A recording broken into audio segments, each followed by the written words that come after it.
Want to turn to politics briefly. Our next guest wrote an op-ed on foxnews.com, and it's titled, "I interviewed the Trump family for 2 years, and this is what I found." Okay, that's on the basis of a new book that he has written. It's called Inside Trump's White House, The Real Story of His Presidency. Come on in, Doug Wead.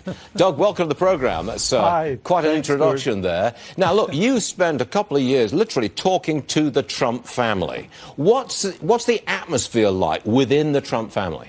Well, I listened. I spent 2 years listening. I'm surprised. Very cool, very calm.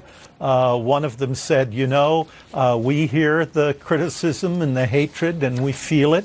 But in the long term, we believe we're going to be vindicated and the numbers will hold. And history's going to grind to powder some of these lies and some of these false stories that are funneled by anonymous sources.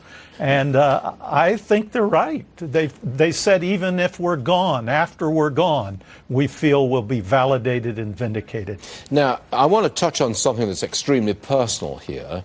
There's a lot of comment in the media about the relationship between the president and First Lady Melania.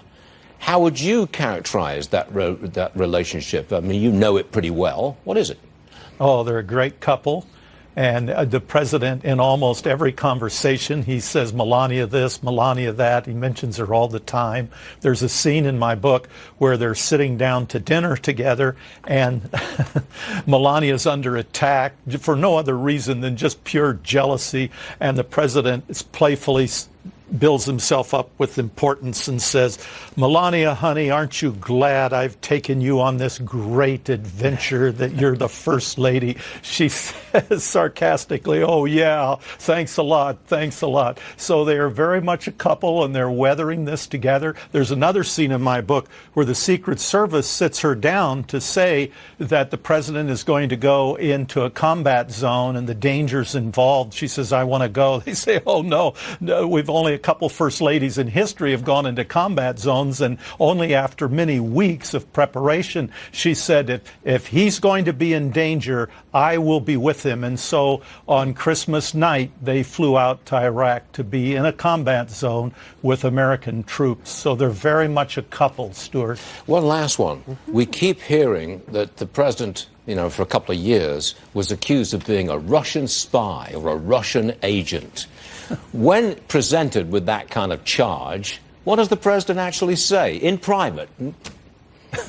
Well, it's ridiculous, and the whole deep state thing is troubling to him. And I think after a couple years, it became more troubling to him because he realized what a president knows. And he came to the conclusion, I think with great disappointment in his face when he was talking to me, he said, they knew what was going on.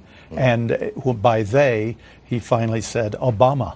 They knew. So he knows that a president eventually, no matter how the staff says we got to give the president plausible deniability, we got to do this on our own. No, there's a CYA. Nobody in the FBI is going to run off and attack a political opponent without being covered and having permission. So he sees it as a very serious problem that nobody thought they'd have to solve because they all thought Hillary Clinton was going to win. Yeah, nobody would know.